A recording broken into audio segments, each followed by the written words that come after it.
hari ini memang acara utamanya adalah silaturahmi halal bihalal Forum Penyelamat Demokrasi dan Reformasi atau kita singkat FPDR. Dan perlu saya ingatkan bahwa kantor ini yang dulu TKRPP Ruang Aspirasi Relawan sekarang sudah kita ambil alih menjadi sekretariat utama dari Forum Penyelamat Demokrasi dan Reformasi.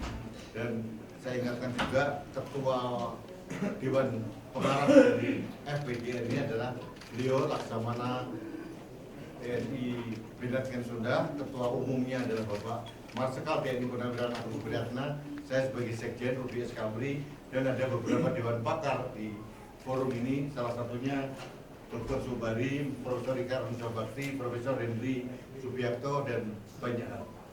Jadi hari ini kita diskusi sebetulnya.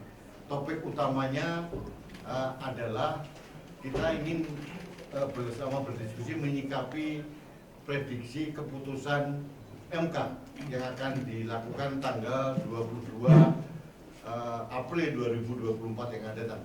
Ada beberapa skenario, lalu kita merencanakan sikap kita seperti apa. Nah, untuk itu saya akan serahkan kepada Ketua Umum FPDR untuk menyampaikan poin-poin yang kita diskusikan pada hari ini. Aku saya bersilakan. Baik, terima kasih ya teman-teman yang saya terus terang saya banggakan lah ya. Saya bahagia sekali bisa ketemu semua teman-teman di sini yang sudah menunggu kami tadi diskusi di atas.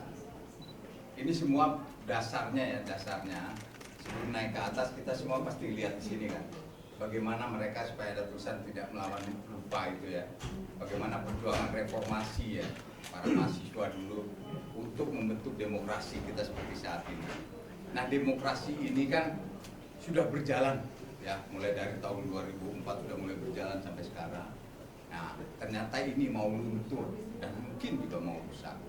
Nah, sehingga dengan mau luntur mau rusaknya demokrasi ini terjadilah pemilu 2024.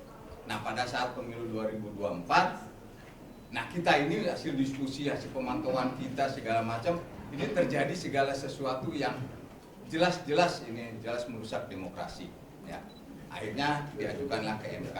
Nah, prediksi kita di MK, hasil dari MK ini, kita hanya bisa ya mendesak ya, dan kita yakin ya bahwa semua hakim yang ada di MK mudah-mudahan mereka akan menggunakan dengan hati nurani mereka ya, dengan secara rasional berpikir sehat, menggunakan akal sehat dengan hati nuraninya mereka ya, sehingga mereka bisa dengan tulus ikhlas melihat apa sih dan bagaimana sih penyelenggaraan pemilu 2024 ini, terutama dalam pemilihan presiden ya. Itu yang pertama. Yang kedua, kita juga bisa melihat tokoh-tokoh nasional kita ya. Kita lihat, coba kalau teman-teman sudah baca di Kompas juga ya, di mana Ibu Megawati Soekarno Putri ya sebagai sahabat keadilan ya kan, sampai sahabat pengadilan itu yang amicus curiae itu membuat suatu tulisan. Nah, tulisan itu coba kalau dibaca, ini semua demi demokrasi, demi masa depan bangsa dan negara Indonesia ke depan. Ya, sehingga kita tadi diskusikan bahwa bagaimana nih beberapa prediksi keputusan dari Mahkamah Konstitusi itu. Nah, karena keputusan itu kan tidak bisa diganggu gugat, ya, keputusan MK itu sudah ada undang-undangnya. Nah, tapi kita mendorong, mendesak agar hakim-hakim yang ada di MK itu menggunakan hati nurani, tulus ikhlas demi tetap tegaknya demokrasi bangsa dan negara Indonesia ini yang sudah berjalan dengan baik ini. Ya. Selanjutnya juga dari Forum Penyelamat Demokrasi dan Reformasi ini tidak akan pernah berhenti sampai saat ini saja. Ya, akan terus berjuang.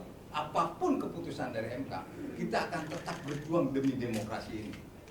Kita akan tetap berjuang dengan cara kita, ya. Karena demokrasi ini sangat penting, karena sudah diakui loh di dunia bahwa Indonesia itu negara demokrasi ketiga terbesar di dunia. Udah diakui ini. Kok sekarang mau luntur, mau dirusak? Silakan, mungkin teman-teman pasti wartawan banyak baca artikel-artikel dari luar negeri. Ya, sampai ada di Dewan Keamanan di Dewan PBB saja ada yang menanyakan masalah bagaimana demokrasi di Indonesia ini. Nah, itu tadi yang kita diskusikan. Jadi perjuangan kita demi menegakkan demokrasi dan bangsa dan negara Indonesia ini yang sudah baik ini jangan sampai luntur maupun dirusak.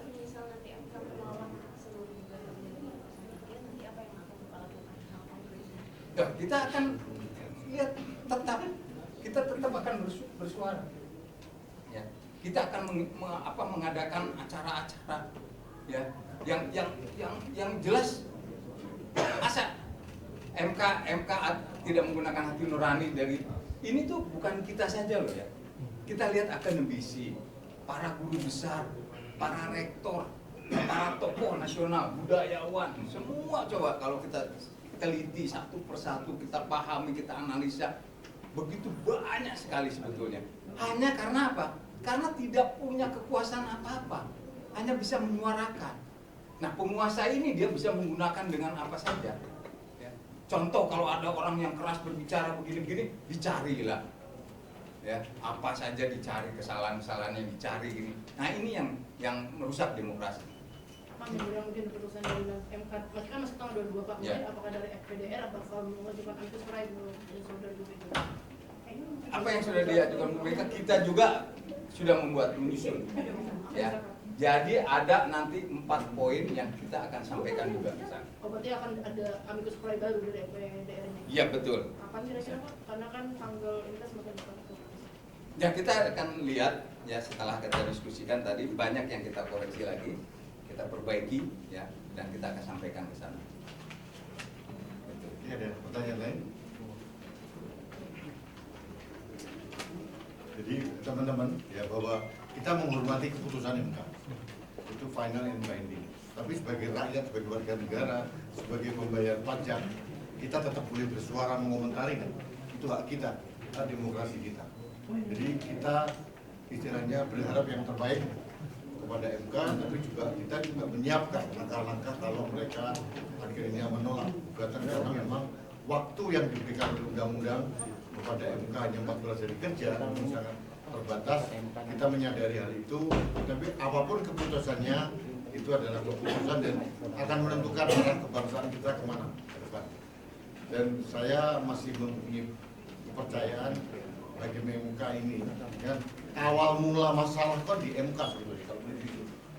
Dari keputusan nomor 90-nya, masa Hakim yang mulia ini tidak mau menyelesaikan kekrisruan yang dimulai dari MK sendiri.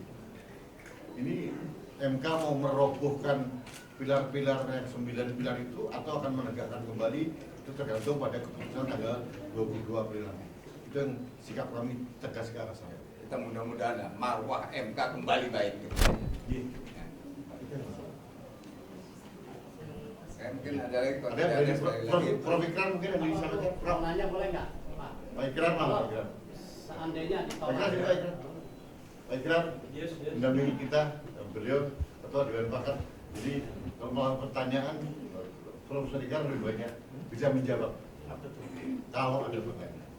Ada Pak Sobari juga bisa. Kayaknya nggak ada. Ya mungkin untuk Pak Sobari. Oke, gimana?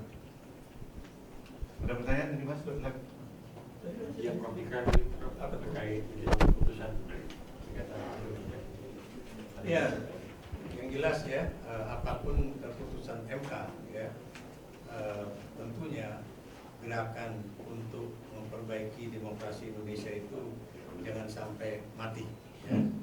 Kenapa demikian ya? Karena kerusakan-kerusakan yang ada pada pemilu 2024 ini jangan sampai kemudian dibiarkan. Satu, yang kedua jangan sampai kemudian presiden terpilih yang ditentukan oleh MK besok ya, itu jangan sampai juga mengulangi abuse of power yang dilakukan oleh pimpinan negara dan pimpinan pemerintahan ya pada pemilu 2029 yang akan datang ya. Sebab kalau itu terjadi ya, itu boleh dikatakan tidak akan ada boleh dikatakan titik terang dalam demokrasi Indonesia mendatang. Dan ini yang akan rugi itu adalah Anda-anda yang sebagian besar masih muda ya, dan juga anak cucu kita semua ya. Kenapa demikian? Karena kita tahu itu reformasi 1998 itu, jadi kita harapkan itu adalah reformasi terakhir di dalam mengubah sistem otoritarian ke dalam sistem demokrasi.